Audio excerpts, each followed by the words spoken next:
what is a father or mother, what's your job? What's more important than protecting your children and your grandchildren? Like, what for a king, what's more important? Get that trash out of your life. You have legacies to build. We grew that business from 3.4 million to 17.1. Horsepower, not horse shit. You want to be the parent that's an ally. They don't need another friend. Not everybody's cup of whiskey. Toughest advice for the toughest businessmen. Be relentless. I was in the barber shop on Friday talking to my two barbers. I was letting them know in person that I had sold the barber shop. My number one father and son barber shop I successfully sold. It closed last Friday, so I had a meeting with my staff after the workday. So I was in the barber shop and the staff was finishing up, and there was this really nice young family in there. A father getting a haircut and a shave, and a mom. Was sitting there and relaxing. We got the nice leather chairs. We got the jukebox. We got the popcorn. We got the Archie comics. We got the magazines. We have the Miss Pac-Man machine. We have a licensed little bar there. The whole thing, and the little boy that was getting a haircut, the mom and dad, it was his birthday weekend, and he's 2 years old. Cute kid, and he's there getting a haircut, and he's being a brave little guy, and he loves the barber shop. He gets his drink, he gets his popcorn, he gets his he just loves the environment, right? So I'm sitting there waiting for my meeting with the team. Nobody knows that it's sold or anything like that. I did that all in person. So the mom takes him over to the Miss Pac-Man machine. This is one of those original Miss Pac-Man machines. 1987 is what it says on the plaque on the back. I bought it when I created and built the barbershop 7 years ago. When I was growing up in high school, we used to go to the arcade and we would play Pac-Man. And what played a lot of games, but pinball, Pac-Man, you name it. But one of the ones was Miss Pac-Man. So I decided when I was building the barbershop, it's kind of like building my own man cave. I said, I'm going to get a Miss Pac-Man or a Pac-Man machine. So I found one online from somebody in the city of Toronto. I got it shipped down. It's in absolute mint condition. And we plugged it in, and it's been in the corner of the shop. People can play it for free for the last 7 years. And it's just amazing because the high scores, when the parents come in, they actually can beat the teenager son or daughter. When the parents, because these kids are growing up on video games, right? But it's the one video game that the parents can kick their parents or the kids' ass because they're not used to a joystick. They're not used to these old school games, and they find it kind of different and they find it boring or whatever. But it's great because mom and dad come in, the kid tries to play Miss Pac-Man, and mom and dad just kick their butt. And it's great. But it's in 1987 way back when I was in high school, and I remember plugging lots of quarters into the Pac-Man and Miss Pac-Man machine. So it's nice to own one. I want to tell you a story that's not as fun. This particular mom is there, and she's holding the kid up, and he's playing with the joystick. So he's playing Miss Pac-Man. And I'm very friendly. I talk to all people, and I love talking to customers and clients, and I'm just a social person in that way. I like to get feedback. I like to have a pulse on the community. So I'm talking to this mom, and I'm like, so how old is your son? She says, well, he just turned two. And really nice, well-behaved kid and the whole deal. And she's holding him up like this, and he's got the joystick, and he's playing Miss Pac-Man, which is fine. I mean, the kids love that, right? My daughter, it's the only video game she's ever been exposed to because we don't do screens in our house. So she's like, even, it's fun, right? That technology of 1987 is completely different ball game than the technology of 2022. There's no even comparison. But he's playing on it, and then she goes to step away, and this nice, mild-mannered little 2-year-old, all of a sudden he throws a fit, right in front of me. I'm right there, and he's like whining and crying and the whole thing. And then, of course, these cupcake parents in 2022, right? The kids rule the roost. So she gives in to that and he plays a little bit more. So what's the message she's giving her son? She's giving her son the message is, when I whine, I cry, and I complain, I get what I want. I see this so much in coaching in hockey. I coach the age group now of 5 to 14. And for 22 years, I coached the age group of age 16 right up to 30. So I have a pretty good handle on this age group, and now I have an even better handle on the age 5 to age 14, because that's where I'm coaching my daughter, and she's on the ice with kids that are as old as 14 years old, and she's 9. So just watching parenting in the barbershop, sometimes it's really hard to swallow. There are the 1% that really, you can tell that they've read books, they've studied, they have common sense, they're good leaders, they lead by example. And then there's the 99% that are just, checked out, taking the easy way out. Here's a tablet, here's my phone, I don't want to bother, it's just a babysitter. In this particular case, she finally decided they had to leave. So the dad goes up to the cash to pay for the 2 haircuts, and they got to leave, right? So she pulls the 2-year-old away from it, and he makes a fuss and all this stuff. And she turns to me, I'm sitting in the corner, and she turns to me and she says, well, it's our fault. We got him a tablet. We got him an iPad for his birthday. And literally, because my heart sunk. My heart sunk. Here's this 2-year-old. He's a great kid. He looks like he's it just broke my heart. It was almost like she said, it's our fault. We bought him cigarettes, or it's our fault. We bought it. We've been letting him drink alcohol. We've been letting him take antidepressants. That's what it felt like in my gut. I was sick to my stomach within 3 seconds. And it's bothered me for a couple of days, and I shared it with my wife, Krista, because, I've done my research, and if you do any research at all as a parent, you realize that screens, whether it's a phone, like my broken iPhone here, or it's a tablet, or it's television, or it's an iPad, whatever it is, a video game, they're designed to addict. They're designed to make you a slave to it. They're designed to make you an addict. It's designed to make your child a technology addict, and it's designed on purpose by some of the most intelligent people in the world. So for a 2-year-old or a 10-year-old or a 44-year-old or a 65-year-old to think that you can just use willpower when it comes to smartphones, iPhones, iPads, technology, TV, social media, you're a fool. Because this is designed to addict at the highest level. It's designed to make you a dopamine fiend. It means that you need that hit of dopamine 1,000 times a day. That's what the teenager needs. It's not the video, it's not the content, it's not texting their friend, it's not the TikTok video, it's not the video game, it's none of that. That's the vehicle. But what they're addicting you and your child and your teenager and your adult child to is that hit. So they're not getting the hit from fresh air, they're not getting the hit from walking or exercising, they're not getting the runner's high. See, in my coaching in hockey and in tennis and all that thing, like when I go for a walk, I activate a runner's high, right? I have that, my body, I start to get high naturally because I'm exercising. When I go to the gym, I get the runner's high. When I go for a walk with Krista today, I get the runner's high. But dopamine is a totally different thing. We're addicting our children, even our 2-year-olds now, to this hit. Gotta have it. And then if they don't have it, like any other substance, of course, there's, they're like, they gotta have it. They're suffering from detox. So it really, really pains me to see otherwise good parents. And I said to my wife, I was like, here's a couple of people that are in their 40s.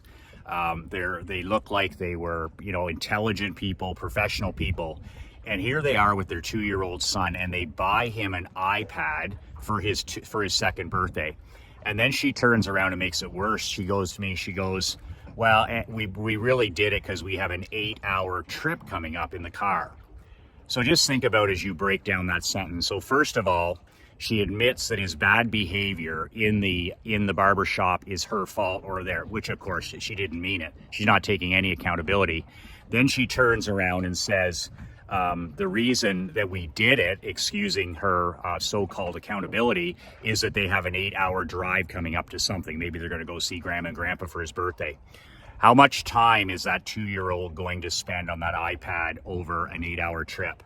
And then how much time is he going to spend on that per day when he's not in daycare, when he's not in school? How much time is he going to spend from age 2 to age, let's say, 12, and then 14 and 16? And just think of how his brain is going to be completely rewired by the technology on purpose to rewire it. So you have a normal 2-year-old kid, you know, he had crayons out, he's doing all this stuff, he's drawing like art and all that kind of stuff. And all of a sudden at age 2, just at age 2, he's going to have the iPad. He's going to have the iPad at breakfast. He's going to have it at lunch. He's going to have it at the dinner table. When he goes to restaurants, mom and dad are going to pull the chute and they're going to use it there. The only time he'll be off it is when he's at school. And of course, now there's iPads in our schools, not in my daughter's school, but in most schools. And I just saw that as no different than saying, you know, it's our fault we bought him cigarettes, or we bought him alcohol, or we bought him drugs. And the point of this is that if you have children or you have young grandchildren, and you know, and you don't know about this, or your children who are having children don't know about this, you as a king need to get involved. Like you know, technology for our kids, for our infants, for our 2-year-olds, for our 5-year-olds, for even our teenagers, it's the new tobacco. And just like tobacco, it's going to have warnings on it in another 10 years when it's too late. Okay, cigarettes, they put warnings on them when it was too late after hundreds of millions of people died from lung cancer and emphysema. Then they finally put it on there. All the governments, the presidents, whoever you want to talk about, they all know that this is incredibly destructive for our children. It's incredibly destructive for humans, period. But they're not going to put warning labels on iPhones and pads and any of these video games until they absolutely have to. So mark my words, in the next decade, you're going to see warnings on iPads, you're going to see warnings on video games, and it's going to be more than the content. It's going to be the harm that this can do to a child's brain. I've been in restaurants where the baby is sitting up on the table, a baby. They're 6 months old, maybe they're 12 months old. We saw this in Naples all the time. And the mom and dad are having dinner right at this nice restaurant, and they give the baby the phone, the iPhone. And the baby, who's like 5 months old, 6 months old, 10 months old, a year old, maybe 2 years old, is playing with this iPhone, okay, right up to their face for the 2 hours that they're there. And I mean, that's child neglect. That's selling out your kids and your grandkids at the highest level. And then you see at the table, you'll have the kids that are 7 years old, 9 years old, like my daughter, 12 years old, and they're sitting on iPads for the 2 hours. So the baby's on an iPhone in their actual, you know, the thing you carry babies in, and then they graduate to the iPads everywhere. They can't be in a restaurant, they can't be at a sporting event, they can't go to church without an iPad, right? Meanwhile, my daughter's there with crayons, she's there with markers, she's there with coloring books, zero technology. And of course, Krista and I don't carry phones to restaurants or anything like that. And then they graduate, of course, into their teenage years where they're on a phone for, if their eyes are open for 16 hours, they're on a phone for 16 hours. Our babysitter on Friday night, Krista and I had date night on Friday. Our babysitter, who's a really smart kid, she gets the technology thing and she's headed the opposite way, which makes her a 0.0001%er. She said to me when I was talking to her when she was here babysitting my daughter, she said, "You should see my high school classes, Michael." She said, every kid in the classroom is just on their phone for the whole 50 minutes. Each class is 50 minutes. She says they don't look up, they don't listen, they don't learn. She says all through the high school class, whether it's history, whether it's math, whether it's phys ed, it's just bing, bing, bing, bing, bing, watching videos, whatever, all just toxic horseshit. And, you know, the teachers are weak enough to put up with it. And then we had my daughter's birthday party out here on Saturday with the big inflatable things. And I was talking to one of the teachers who's a mom. She's a phys ed teacher and she teaches geography.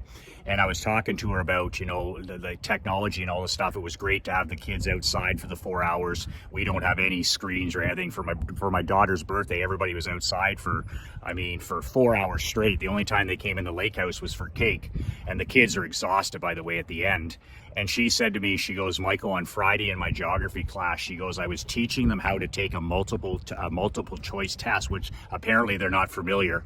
I guess where I am, we hardly test anymore because our kids can't read, they can't write, they can't add, they don't know the Great Lakes, they don't know the capital cities, they don't know all the states, they don't know the provinces, they don't know how to tell fucking time. I'm not kidding. They don't even know how to tell time. So the last thing teachers and the teachers unions want is any accountability. If you test our kids, you find out that in Canada and the United States, we're near the bottom of the free world, right at the bottom. I know where we are in Ontario, they put the math test scores in Ontario here, like cities like Toronto and Ottawa here. We're in Ontario, and our mathematics test scores, and they push them in the back of the media, right? They don't want this stuff coming out because we have a potential teacher strike coming up. It's bad enough that our schools have been open and closed for the last 3 years because of the virus, but now our teachers and assistants are thinking of going on strike for more money.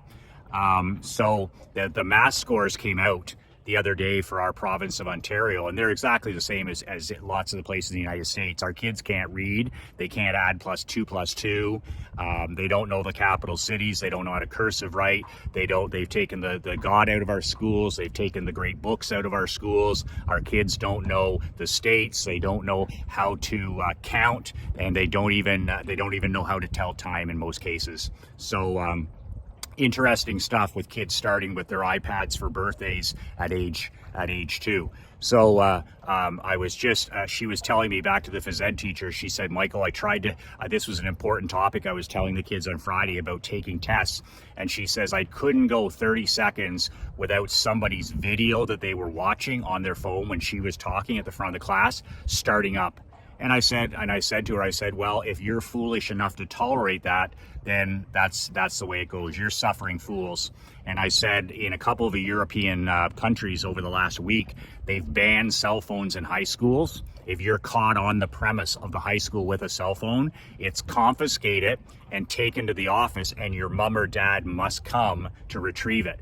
And if they did that across the states, across Canada, where you're not even allowed to have the cell phone on your person, and if you do, it's confiscated and your parents have to come and get it, that would put an end to all that. As you may or may not know, I tried the good guy routine with cell phones in my insurance agency, in my barbershop, and with my hockey team. And after getting my teeth kicked in for 3 straight years trying to get people to just be professional about it, we took the phones away in all 3 businesses. I built 23 lockers and took 23 phones away during the workday. I took all of the hockey players' phones away. We won a championship. I took the barbers' phones away. And when I'm paying people $15 an hour, $35 an hour, $100 an hour, I want their attention and I want their physical and mental focus. So in the insurance agency, we broke records, but I literally had to have them sign contracts and take the cell phones away. And they'd get them back at lunch and they'd get them back at the end of the day. I had 23 people focused on their job at McLean Insurance. The last 3 years I owned the company. My barbers, I bought lockers for them. They had to lock their cell phones away. That's how deep the addiction is. And with our hockey players, our championship team, they weren't allowed to bring them into the arena during practice or weight training or games. They weren't allowed to have them. And if they did, I would literally sit them on the bench for 3 days. They wouldn't play for 3 days. So we got serious about it, and in all three businesses, production and focus just skyrocketed. So I just wanted to share that personal story.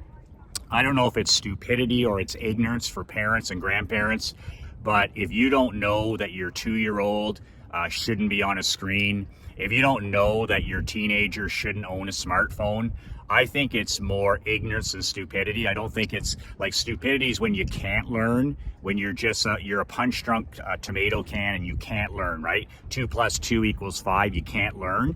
But ignorance, a lot of ignorance is based in parenting where you're a chicken shit, right? So the easy way thing is to do everything that everybody else. Your daughter comes home or your son comes home and they say at age 12, where most kids start to have their own smartphone. Well, my friend has one, or John's getting one, or Michael has one, and then the weak ass mom and dad are like, well, you know, I can't have them standing out. I can't have them being part of the 1%. I need them to follow the mediocre majority, right? So they let that horse out of the bar and that horse is gone.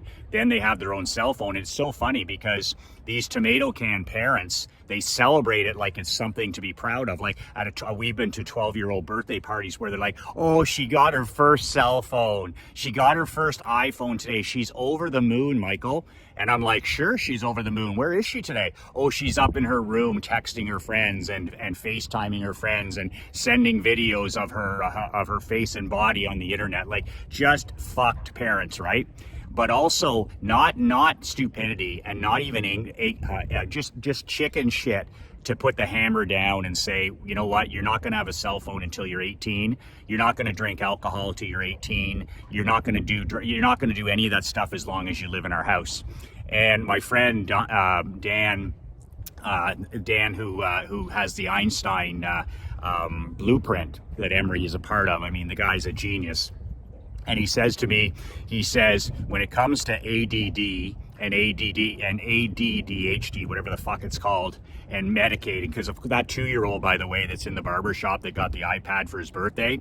So he's going to go to junior kindergarten, and he's going to have a lot of energy, and he's going to have a lot of problems focusing, because it's not like dopamine. The teacher is boring, coloring's boring, addition's boring. So then the teacher is going to notify the mom and dad and say, you know what, your son, I don't want to say it, but there's potential that he could have ADD, attention deficit disorder. He might have a learning disability. And then the mom and dad, this is how it goes, right? The mom and dad then are like, you know what, that makes sense. It wasn't, and then they go to the therapist or the person who tests them, and the expert, the so-called expert from the industry, right? From the medication industry, from the medical industry, from the mental health industry, the billion-dollar mental health industry, tests a child, 5 years old, got ants in his pants, especially the boys, which every 5-year-old has. Well, I think your son has ADD or ADHD, or he has trouble focusing. I think that we should put him on this drug.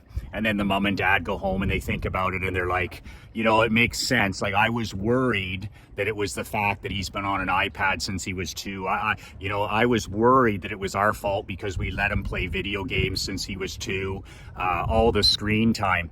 And then the expert, of course, always says, and this is always designed, no. That didn't have anything to do with him being ADHD. This is genetic.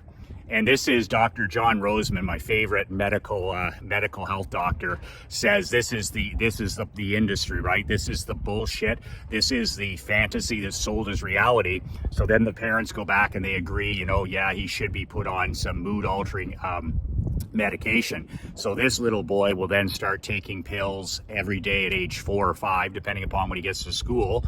And then the teacher has the sedated child, right? Doesn't have to deal with the ants in the pants boy anymore. And then mom and dad feel really good because the accountability has been lifted off their shoulders because it wasn't the screens. We can continue with that. We can still use that. He can continue to watch TV. He can continue to watch movies. He can continue with his video games. He can continue with his iPad.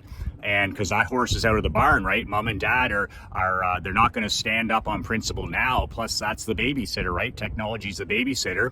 And then the rest of his human life, he's going to be on that daily medication that sedates him. It changes his mood. It destroys motivation. It destroys inspiration. It destroys focus. It's not that you can focus better. It's just that it's like somebody punched you in the gut. It's like I talk about those mood altering drugs. It's like putting glue in your engine instead of gas. You're putting glue in the 4-year-old's engine. You're putting glue in your teenage daughter's engine instead of the gasoline and fuel that they really need. And it happened because, the parents sell out, right? They sold out at age 2, they sell out again at age 5, and then they sell out again at age 12. I need a cell phone. I need a smartphone. Okay, here you go. And then it's lost. Then they come to the rink and they giggle to me and say, oh, she doesn't talk to me anymore. He doesn't talk to me anymore. She's in her room all day. He's in his room all day. And this is how the story goes. And at the end of the day, it's all just the same. It's all chicken shit parenting. Bureaucrats and listening to bureaucrats and listening to doctors and listening to people in the mental health industry, listening to people that are pushing drugs on our children. And if you have children or you have grandchildren, you need to get Dr. John Roseman's book. It's called The Medicating of Americans' Children. Read that badass book. He is fucking hated by the mental health industry. We're talking hate it. And that should be a sign to you right there. Like, I don't recommend many books, but I'm gonna have Dr. John. I'm gonna interview him in one of my masterminds. But John Roseman, and his interview, I'll post a podcast below this of him being interviewed by my friend Dan Leonis on the Einstein Blueprint. This podcast will blow your mind if you're a parent or a grandparent. It will blow your mind. I shared this with my top 1%ers one time, and the book is called The Medicating of America's Children, something like that, Dr. John Roseman, and it will blow your mind. And for people that have medicated their kids and have stood around and listened to doctors and experts and all this who sold out and neglected their kids, they hate this guy, right? And they hate this book. But if you're a badass and you believe in heading the opposite direction of the crowd, if you believe in not following the 99% who are dead wrong about everything, then you're going to love this podcast. I'll put the podcast in the link below, and I'll put the podcast link in the PS in this email, and you can listen to it. It's about an hour, and it's just kick ass. Also talk about not following the crowd off the cliff. The crowd is dead wrong about everything. So how in the world? They're dead wrong about money. They're dead wrong about success. They're dead wrong about marriage. They're dead wrong about fitness. The herd is dead wrong about nutrition. So how in the world could they not be dead wrong about cell phone use, tablets, pills for our children, ADD, ADHD? How could they not be dead wrong? They are dead wrong.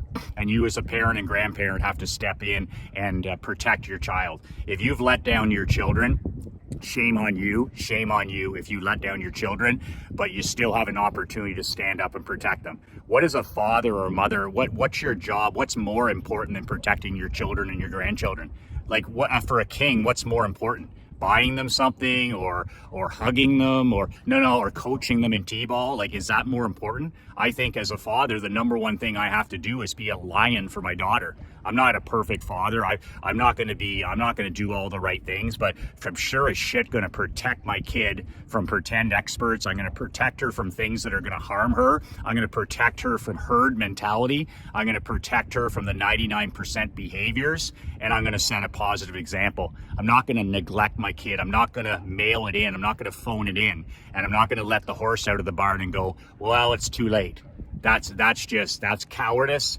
And that's neglecting our children and our teenagers and our grandchildren. And make sure if it's happened on your watch that you get in there and fix that stuff. There's now digital detox centers. There's video game detox. It's no different than drugs and alcohol. If you have a teenager, an adult child, or somebody who's suffering from depression, anxiety, mental health, mental illness, and the link is to digital addiction, like that they're an addict when it comes to screens, then there is the chance that you can help them like any other toxic.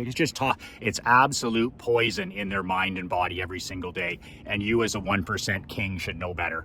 So that's it for today. I just want to mention my new mastermind below, badassworldbuilders.com, badassworldbuilders.com.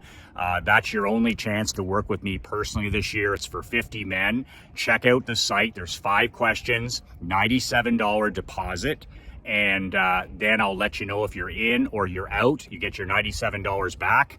And it starts in December. None of this tomato can January stuff. And I'm going to help you go from 5 figures to 6 figures to 7 figures in the next year. And if you're looking to finally punch above your weight in the new year and transform, we're not going to tweak anything. We're not going to reinvent anything. We're not going to repair anything. We're going to transform your marriage, your children, your relationship with your children, your physical body, your mental health, your marketing, your bank account, transformation. But you got to apply at badassworldbuilder.com, worldbuilders.com. The link is also below. 5 questions, 1 minute, and you're either in or out. I'll let you know within 7 days, and we're going to start in December.